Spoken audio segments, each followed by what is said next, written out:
Welcome to the Futility Closet podcast, forgotten stories from the pages of history. Visit us online to sample more than 9,000 quirky curiosities, from an empty essay to a web-footed marine. This is episode 159. I'm Greg Ross. And I'm Sharon Ross. Mathematician Paul Erdős had no home, no job, and no hobbies. Instead, for 60 years, he wandered the world, staying with each of hundreds of collaborators just long enough to finish a project and then moving on. In today's show, we'll meet the Mozart of Mathematics, whose restless brilliance made him the most prolific mathematician of the 20th century. We'll also ponder Japanese cannibalism in World War II and puzzle over a senseless stabbing. We have a little news this week. There is finally a Futility Closet store where you can purchase clothing, mugs, phone cases, and even pillowcases, all emblazoned with our delightful logo designed by Von Glitschka. This is your chance to show your love of the quirky and the curious, or maybe just of quirky and curious penguins. If you're interested, check it out at the store link on our website at futilitycloset.com, or see the link in the show notes.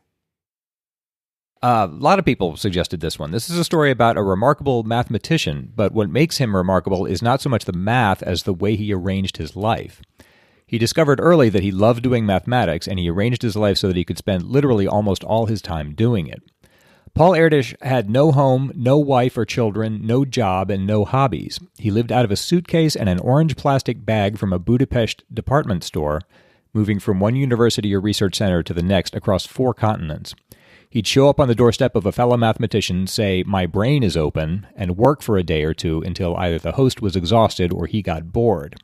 In a career that spanned 60 years, he did mathematics in more than 25 different countries, becoming arguably the most prolific mathematician of the 20th century, and he did it with a cordial disregard for what the world thought of him or how he was choosing to live. In his obituary in 1996, The Economist wrote, "Mr. Erdős simply constructed his life to extract the maximum amount of happiness." Paul Erdős was born in Budapest on March 26, 1913. Happily for a mathematical genius, his parents were both math teachers. But immediately there was a crisis. On the day he was born, both of his sisters, ages 3 and 5, died of scarlet fever. His mother, terrified that Paul would contract an illness himself, kept him home from school until high school. During his childhood, his mother worked long hours, and his father was confined for 6 years in a Russian prisoner of war camp, so he passed the time flipping through their math books. He later said, "I fell in love with numbers at a young age. They were my friends. I could depend on them to always be there and always behave in the same way." It was immediately clear that he was prodigiously gifted. As a toddler, he would look at the calendar and calculate how many days would pass before his mother would come home for the holidays. At age 3, he could multiply 3-digit numbers in his head. At 4, he entertained himself by calculating how long a train would take to reach the sun. And he used to ask his mother's friends how old they were and tell them how many seconds they had lived. When his father returned from Siberia, he taught Paul English, but this is interesting. He had learned it from books rather than from a native speaker, so he himself didn't know quite how to pronounce it. So as a result, Paul acquired this odd accent that he retained throughout his life. As I said, he stayed home until high school because his mother was afraid of contagion, and even then he attended only every other year because she kept changing her mind. But he did well enough to enter university at age 17 in Budapest, and he completed both an undergraduate degree and a PhD in math in 4 years. During his first year, he caused a stir in Hungarian mathematical circles by proving Bertrand's postulate, which is a simple conjecture that had first been posed in 1845. I won't go into a lot of math here, but this is just a good example of the kind of problem that he liked. It's incredibly simple. Basically, you pick any number, say 4, and double it. Here you'd get 8. The postulate says that between those two numbers, there will be a prime number. So between 4 and 8, actually, we find that that's true. 7 is prime. The question is that always true as you go up the number line and numbers get gigantically huge, but also prime numbers get more and more scarce as you go up there? Anyway, it turns out that this is true, in fact, and the Russian mathematician Pafnuty Chebyshev had proved this in 1850, but his proof was cumbersome, and Erdős managed to find one that was both simple and beautiful. Nathan Fine came up with a rhyme to commemorate this. It goes, "Chebyshev said it, and I say it again, there is always a prime between n and 2n." Erdős was only 18 when he did this, but the milestone characterized his mathematical work. He posed and solved problems that were beautiful and simple to understand, but notoriously difficult to solve. In 1934, disturbed by the rise of anti-Semitism in Hungary, he went to the University of Manchester in England for a postdoctoral fellowship. And from there, he went on to Princeton in the United States in 1938. During the 1940s, he simply wandered around among American universities, including Purdue, Stanford, Notre Dame, Johns Hopkins, and the University of Pennsylvania, declining full-time job offers so that he'd have the freedom to work with anyone on anything at any time. And that began half a century of famous wandering. He had no home, no wife, and no job. In fact, throughout his career, he never had a permanent post and never even applied for one. Instead, he traveled endlessly among universities, research institutes, and mathematical friends, staying only long enough to collaborate on interesting work and then moving on. From his 20s onward, he rarely slept in the same bed for 7 nights in a row. His motto was, "Another roof, another proof." His friends came to call him Uncle Paul. For more than 60 years, he lived out of a half-full suitcase as a freelance mathematician, surviving on fees from lectures and appearances. And in fact, he gave away most of even this income because he just didn't need it. Béla Bollobás, another Hungarian mathematician, wrote, "He was passionately, almost pathologically keen to be free, to do as he liked, when he liked. He hated to be alone and almost never was. He loved to attend conferences and enjoyed the attention of mathematicians." And he became a sort of clearinghouse or warehouse of mathematical knowledge. He sent out 1,500 letters a year to collaborators around the world, and he could remember the status of his work with each one of them. Apparently, his memory was just prodigious. His cousin said once she saw him look up 6 telephone numbers, and then he talked to her for half an hour, and then he used all the phone numbers and remembered them correctly. She said that impressed her more than any of his scientific work. Right, because if she's like me, I can't remember one phone number for 5 minutes. In the early 1950s, he began putting out contracts on mathematical problems that he wasn't able to solve, offering a cash reward to anyone else who could do it. By 1987, the unclaimed rewards totaled $15,000 and ranged from $10 to $3,000. In some sense, I think this odd way of living arose because of his unusual upbringing. He'd always relied on others to do things for him. He tied his shoes for the first time at age 11, and he was 21 when he buttered his first piece of bread. Seriously? Yeah. His mother buttered his bread for him? Yeah, or a servant did. But now he relied on the mathematical community for his existence. He relied on friends to chauffeur him around. He didn't have a car, though he was a notorious backseat driver, and he showed no interest in art, fiction, movies, or sex. He had so few clothes that his hosts would have to wash his socks and underwear several times a week. He could have bought more and learned to wash them himself, but he couldn't be bothered. He said, "Some French socialists said that private property was theft. I say that private property is a nuisance." He developed his own odd, whimsical names for things. He referred to a small child as an epsilon, which is, in math, is just an arbitrarily small thing. A non-mathematician to him was a trivial being. Giving a math lecture he referred to as preaching. Women were bosses, men were slaves. To be married was to be captured. To divorce was to be liberated. And if you were remarried, you were recaptured. Alcohol was poison and music was noise. So wine, women, and song becomes poison, bosses, and noise. He referred to the United States as Sam and the Soviet Union as Joe. And tellingly, I think, he referred to being born and dying as arriving and leaving. But ceasing to do mathematics was dying. Oh. He wasn't religious, but he had no animus against religion. He spent the 1953 academic year at the University of Notre Dame. He told his colleagues he'd enjoyed his time there, especially his discussions with the Dominicans, but he said, "The only thing that bothers me, there are too many plus signs on the campus there." Oh. He referred to God half-humorously as the SF, or Supreme Fascist. The SF tormented Erdős by hiding his glasses, stealing his passport, or refusing to share elegant solutions to math problems. He described his philosophy by saying, if you do something bad in life, the SF gets 2 points. If you don't do something good that you should have done, the SF gets 1 point. You never score, so the SF always wins, but the game of life is to keep the SF score low. He said, the SF created us to enjoy our suffering. The sooner we die, the sooner we defy his plans. Erdős referred to this as just sort of half a joke, but his humor amassed a basically bitter worldview. Paul Hoffman, in the best book on Erdős, a book called The Man Who Loved Only Numbers, says, mathematics was his anchor in a world that he regarded as cruel and heartless, although he believed in the goodness and innocence of ordinary individuals. Bollobás wrote, sadly, for much of his life he knew loneliness and sorrow, and he needed the constant stimulus of new mathematical companions and ideas to keep his unhappiness at bay. But for us mathematicians, this companionship was a treasured gift. He spoke about something that he called the book, which is an infinite book that contains the best proofs of all the mathematical theorems, proofs that are elegant and perfect. The highest compliment was to say that someone's work was straight from the book. He said, you don't have to believe in God, but you should believe in the book. He said, mathematics is the surest way to immortality. If you make a big discovery in mathematics, you will be remembered after everyone else will be forgotten. And he once said, "Why are numbers beautiful? It's like asking why is Beethoven's Ninth Symphony beautiful? If you don't see why, someone can't tell you. I know numbers are beautiful. If they aren't beautiful, nothing is."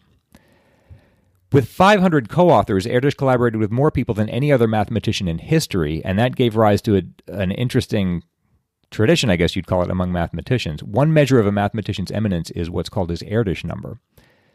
These 500 people who... Erdős himself has an Erdős number of 0, because he's Paul Erdős. The 500 people who have collaborated with him on some significant work have an Erdős number of 1. Anyone who writes a number with one of those people has an Erdős number of 2, and so on. This is somewhat like the 6 degrees of Kevin Bacon, except it's in math. Yeah. The remarkable thing is very few living mathematicians have an Erdős number higher than 5, which shows sort of how concentrated the graph is, the whole network. He was sort of the sun in the middle of this whole system of other mathematicians, and he was so prolific that he could, he had links to almost everyone else. Just incidentally here, Hank Aaron, the American baseball great, and Erdős both signed the same baseball when Emory University gave them honorary degrees on the same day. So some people joke that if that counts as a joint publication, then Hank Aaron has an Erdős number of 1. Unlike most mathematicians, Erdős seemed to retain all his powers as he got older, something that even he joked about. In the last 25 years of his life, he worked 19-hour days, fortified by Benzedrine and Ritalin. In 1979, his friend Ronald Graham bet him $500 that he couldn't give up amphetamines for a month. Erdős stayed off pills for 30 days, collected his winnings, and told Graham, "You've showed me I'm not an addict, but I didn't get any work done. I'd get up in the morning and stare at a blank piece of paper. I'd have no ideas, just like an ordinary person. You've set mathematics back a month." He went back to taking pills, and his productivity returned. In 1970, he announced he was 2.5 billion years old. He explained that when he was young, the Earth was said to be 2 billion years old, and now they said it was 4.5 billion years old, so he said, "That makes me 2.5 billion, which is hard to argue with. Shortly after this, he started adding the initials PGOM after his name. He said that stood for Poor Great Old Man. When he turned 60, he changed this to BGOMLD, where the LD stood for Living Dead. At 65, he added AD for Archaeological Discovery. At 70, he added LD for Legally Dead. And at 75, he added CD, which he said stands for Counts Dead. He explained that in the Hungarian Academy of Sciences, when you turn 75, you can stay in the academy with full privileges, but you no longer count as a member. That's why he added the CD. He lived in this odd but gigantically productive way for 60 years and did math to the very end. He died of a heart attack only hours after presenting the solution to a difficult geometry problem at a conference in Warsaw. Paul Hoffman wrote, "Before Erdős died on September 20th, 1996, at the age of 83, he had managed to think about more problems than any other mathematician in history. He wrote or co-authored 1,500 academic papers, many of them monumental and all of them substantial.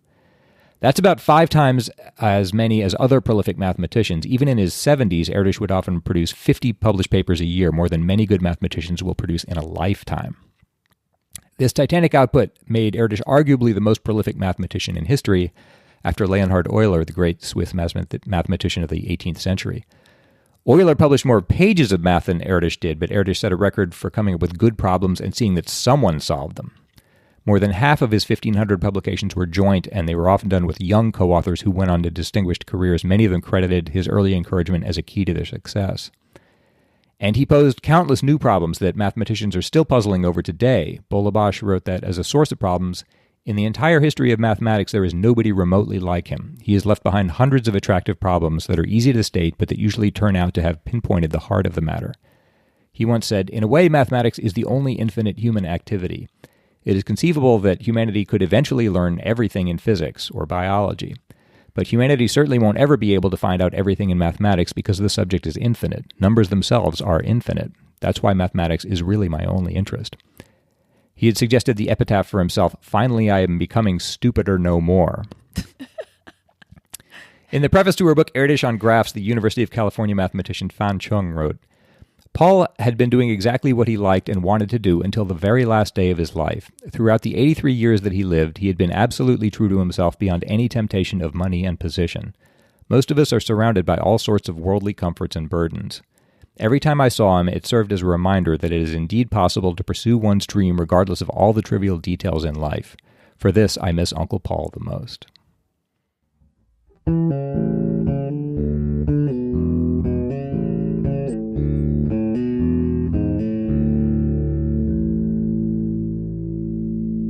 In episode 156, Greg told the story of Japanese intelligence officer Hiro Onoda, who fought World War II in the Philippines until 1974. Linda Hostetler wrote about the experiences of her father, who was stationed in the Pacific after the Japanese surrendered in World War II. Linda said, part of his job was convincing Japanese soldiers who, like Hiro Onoda, were embedded in the countryside, that the war was in fact over. He told me that most of the squadrons that were hiding in the countryside would not believe that Japan had surrendered until they saw it in a newspaper. My father's squad finally set up a printing press back at wherever their base was. When the demand was made to see the announcement in a newspaper, they simply printed a newspaper with the headlines about Japan surrendering and other news that would be in a newspaper. This worked to get most of the Japanese soldiers to surrender peacefully. Obviously, it would not have worked with Hiro Onoda. Of course, the real lesson was that he was partly right. American forces did use mild trickery to avoid combat and resolve the situation. And that's interesting to hear, but I'm not aware of any occasions when the Americans actually tried to convince the Japanese that the war with them was over when it wasn't, though that would be an interesting military tactic. Yeah. Maybe I wonder if anybody actually thought of that. I mean, apparently the Japanese troops were warned it might happen, but I don't know if anybody actually ever tried doing that. No. That's interesting, too, that I wasn't aware that we were printing up newspapers, because that's what he thought. If you read Onoda's book, he suspected anytime that he saw an actual newspaper with a story saying the war was over, he just assumed it was fake. And I thought, right. That's outlandish. But apparently we really were doing that. Daniel Sturman had some interesting questions about Onoda's story. The story of Hiro Onoda was absolutely fascinating, but can I trouble you to do a follow-up? I'm very curious about the other side of the story, that of the people searching for him. You mentioned offhandedly that Onoda was declared dead in the 1950s, so why did they continue searching for him, and by name? How did they know precisely how many soldiers were still hiding on Lubang, and which ones they were? What was going through the minds of his family members each time they came to Lubang to search for him? Keep up the wonderful work. I often tell my wife stories from your podcast. She doesn't listen to it herself, not being a native English speaker, and this one even enthralled my 5-year-old. We are always impressed to find out that there are kids who like our show. Good to know that we have another generation of listeners growing up. Yep. As for Daniel's questions, the materials that we've been able to find really do focus almost exclusively on Onoda's side of the story, so we don't have answers to any of these really excellent questions. So if any of our listeners who live in Japan or who read Japanese want to dig into this, we'd really be glad to hear what you can find out. Yeah, I would think, it must have been heartbreaking for his family. And it must have been a big story, I would think, in Japan, even if they never had succeeded in retrieving any of those soldiers. Just the knowledge that they were out there would have been a really important story. Right. Although as Daniel says, how did they know they were out there? How did they know for sure? Yeah. Or at least maybe not for sure, but have a good idea. Yeah. I'm sure there's a whole story there. I was surprised in doing the research that you're right, nobody touches on that in the West. And the next email brings up a topic that is a little on the gruesome side. So if anyone is feeling squeamish or listening with tender-eared youngsters, you may want to skip ahead a couple of minutes. After episode 156, Reed Savory wrote that an ancestor of his founded and was colonial governor for the Bonin Islands. Reed said, "This is also known as Chichijima and was where George H.W. Bush was shot down during World War II. Probably more relevant to this week's episode, however, it was also the site of some pretty horrific war crimes during World War II. Nothing on the scale of what the Nazis did in Europe, of course, but Japanese senior officers who occupied the islands during the war were tried and convicted of cannibalism, literally consuming American servicemen as prime cuts of meat, including some people who were apparently butchered while still alive. Some of the victims were apparently even members of Bush's flight group." It's covered all over the place if you look in Google, but for a primary source, it's also in a book called Fly Boys by James Bradley, which was a bestseller some years back. And Greg and I hadn't heard about this aspect of World War II, but in his book, Bradley contends that there were numerous acts of cannibalism in the Japanese army during the war. The incident involving George H.W. Bush's narrow escape occurred on Chichijima, one of the Bonin or Ogasawara Islands, which are about 600 miles or 1,000 kilometers south of Tokyo. In September 1944, Bush was one of the pilots of an air mission against Japanese installations on Chichijima. Despite his plane being hit and the engine catching on fire, Bush was able to complete his attack and fly several miles away, where he parachuted out of his plane over the ocean.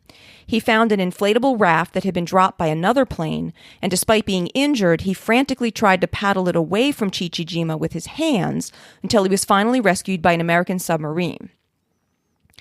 It was a rather harrowing experience for Bush, but as detailed in Bradley's book, 8 other flyboys were a lot less lucky, as they were captured by the Japanese, tortured, and executed, and then at least some of them were partially eaten by some rather drunk Japanese senior officers who apparently believed that eating the flesh of your enemies demonstrated good fighting spirit and would confer health benefits. While this incident was fairly shocking when it became known, Bradley says that most of the cannibalism that occurred during World War II was actually due to the fact that some of the Japanese troops were quite literally starving. Troops sent to New Guinea, for example, were not sent with anywhere near sufficient supplies, and when the shipping lines were cut by the American Navy, the stranded troops were basically written off.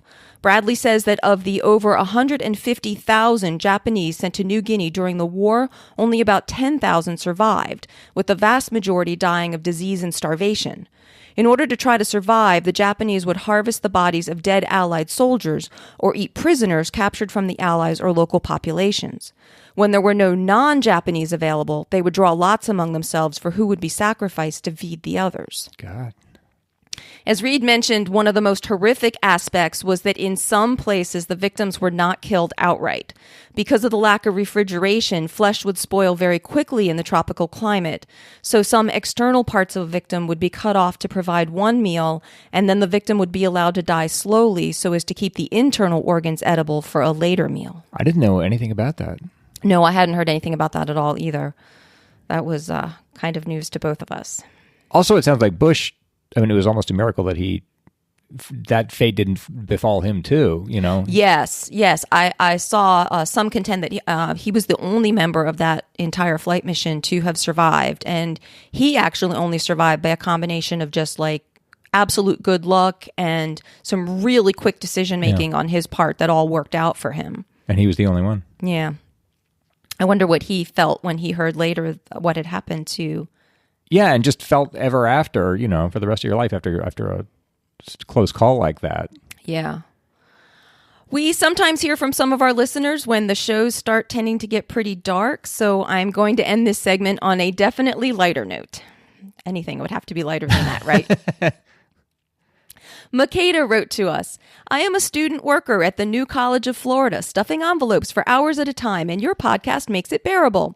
I first heard about your podcast on No Such Thing as a Fish, and I am really glad I started listening to it. My school is pretty small and really great, and the student constitution has such gems as, students shall have the right to own a dinosaur, however, any student wishing to raise velociraptors must reside either off campus or in B dorm. Thought that would make you laugh, and thanks again for helping me get through my job. So thanks, Makeda, and we hope your envelope stuffing is going well today. And that is very far-sighted of your school to deal with thorny velociraptor issues right up front like that, though it does make me wonder what B-dorm is like. Thanks also to everyone who writes into us. And if you would like to do so yourself, you can send any questions or comments to us at podcast@futilitycloset.com.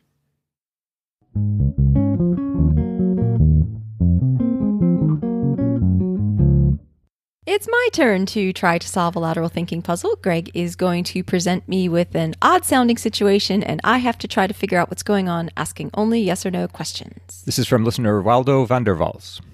A man traveled to another country and stabbed a man to death in front of his home. The two had never met, and the murderer had no criminal history. Why did he do it? Okay. Did this actually happen? Yes. Is it a real story? Okay. Is the time period important? Not particularly. Not particularly. Is the specific country involved important? No. No. Okay. Was he paid to kill this man? No. No. So this wasn't part of his job, legal or otherwise? That's right. So he stabbed a man to death. Are you using that a bit metaphorically, like he was a surgeon and he cut the man? No, got to check everything, but no, he just... Like stabbed him with a knife, yes, intending to kill him? Yes. And they're both human men? Yes. Okay. So a man traveled from one country to another country and stabbed a second man to death in front of the second man's home? Yes. And I have to figure out why he did this. And you're saying the time period isn't particularly important. No. Is religion involved? No. And you're saying it doesn't matter what countries we're specifically dealing in? That's right. That's right. Okay. Is it important, the specific identities of either man? Specific identities mean like their names? Yeah. No. Who they specifically are. Okay. Did they have any kind of relationship with each other? Prior relationship with each other? I'm going to say no. Did the first man travel to the other country specifically with the intention of seeking out and stabbing somebody? Yes. Seeking out and stabbing this particular person? Yes. Okay. And you're saying this is real. This isn't a fictional event. That's right. Okay. So he particularly traveled deliberately. Is the fact that he stabbed him important as opposed to using another weapon? No. Okay. So his goal was specifically to murder Yes. this person. Yeah. This specific person. Did he specifically want to do it in front of the man's house? Not specifically, no. Okay. And by man's house, you mean the man's residence? Right. Okay. So he just wanted this other man dead? Yes. Okay. Are there other people involved that I need to know about? Yes. Okay. Romantic partners? Yes. The wife of one of the men? Yes. The wife of the murderer? No. The wife of the... Oh, wait. Sorry. Yes. The wife of the murderer. Man A. Man 1. The Yes. first man. Okay. We'll call the murderer man the first man. Man Right. 1. Yeah, sorry. Okay. His wife is involved somehow. Yes. Other people that I need to know about? Yes. The wife of the second man? No. Children? Yes. Okay. The murderer's children? Man 1's children? Yes. Or children he believed to be his that weren't his? No. His children. His children. So, okay. Did the man that he murdered, had he somehow wronged or injured man 1's wife and children? Yes. Had he murdered man 1's wife and children or No. killed? Not murdered. Not murdered, but killed them in some way? Yes. Or caused them to be killed? Yes. Is that more accurate? Yes. Is man 2's, the dead man's, job important? Yes. Is he a political figure? No. Is he in the medical profession? No. So how else did he cause? Does he have an occupation such as like a pilot or a train driver or bus driver or Something close to that. something Yes. close to that? So like, had there been an accident? Yes. So had more people died than just man 1's wife and children? Yes. Okay, but man 1 was blaming man 2 for the deaths. That's right. And something along the lines of an accident had occurred while man 2 was performing his job. Yes. Okay. You're doing fine. So, a ship captain? I mean, No. is it transportation involved? Yes. Okay. So I've already said planes, trains, buses, and ships, and you've said no to all of those, right? No. Should I back up and say them all individually? Did I just name Yeah, why don't one you of them? back up? Planes. Planes are involved. Planes are involved. Other forms of transportation plus planes? No. Just planes. Yes. But he wasn't a pilot. That's right. Oh, had he, I don't know, performed maintenance work or built? No, but you're very close. He designed the plane. No. Was there some sort of discrimination involved? Like, I don't know, like certain people were forced to take different transportation or no. sit different places in a plane or No. anything because of discrimination. Okay. That'd be a good puzzle, though. Yeah. Okay, so man 2 was somehow involved in a plane that was in an accident. Was involved in some way with a plane that had been in an accident. Yes. Would you say that man 2 had somehow caused the accident? Man 1 would say that man 2 had caused the accident. Had man 2 been doing something at the time that the plane had the accident? Mm-hmm.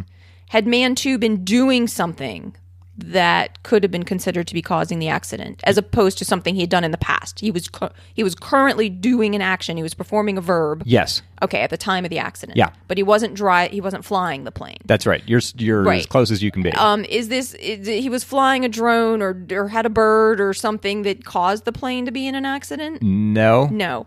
Was man 2 on the ground Yes. at the time that the plane had the accident? Yes. Was he involved in, like, being a flight controller or something like Yes, that? basically, you've got it. That's basically it. He was an air traffic controller. And man 1 thought he hadn't done his job properly. Yes. The murderer was Vitaly Kalyaev, a Russian architect. The man he killed was Peter Nielsen, a Swiss air traffic controller who had been on duty when 2 airliners collided over Überlingen, Germany in July 2002, killing Kalyaev's wife and 2 children. Nielsen was absolved of any responsibility and retired. Kalyaev traveled to the Swiss town of Kloten and stabbed him to death. Wow. The disaster had undone him completely. He told Wow. a judge that it had ended his life. He said, "I have been living in the cemetery for almost 2 years, sitting behind their graves." Oh, that's really sad. He'd hired a Moscow private investigator to find Nielsen's address outside Zurich. Kalyaev said, "Apparently he did not expect that he would have to answer for the results of his work. He murmured something to me. Then I showed him some pictures of my children and said, 'They were my children. What would you feel if you saw your children in coffins?'" He said he didn't remember the stabbing itself, but couldn't explain why he brought a knife if his motives were peaceful. He was convicted of murder and sentenced to 8 years in prison. Interestingly, though, on his release, he was met by a supportive crowd at the airport and was appointed deputy minister of housing for his city. So a lot of people agreed with him with that grievance. Well, it's kind of hard to approve of somebody doing that, you know. Yeah, but it just ended his life. The accident. I mean, I'm sympathetic, but we don't advocate that anybody go to, murder air traffic controllers. Murder air traffic controllers for any reason. So thank you, Valdo, for sending that in. Thank you. Yes. And if anybody else has a puzzle they'd like to send in for us to try, please send it to us at podcast@futilitycloset.com. Thanks so much to everyone who has been supporting Futility Closet, either through Patreon or donations. And now, if you find yourself hankering for an apron or a dog bandana, sporting a penguin in a top hat, you have a new way to support us through our store. You can find links for all of that on our website at futilitycloset.com. If you're looking for more quirky curiosities, check out the Futility Closet books on Amazon, or visit the website where you can sample more than 9,000 beguiling crumblets. At the website, you can also see the show notes for the podcast with the links and references for the topics in today's show. If you have any questions or comments about the show, you can reach us by email at podcast@futilitycloset.com. Our music was written and performed by Greg's exceptionally talented brother, Doug Ross. Thanks for listening, and we'll talk to you next week.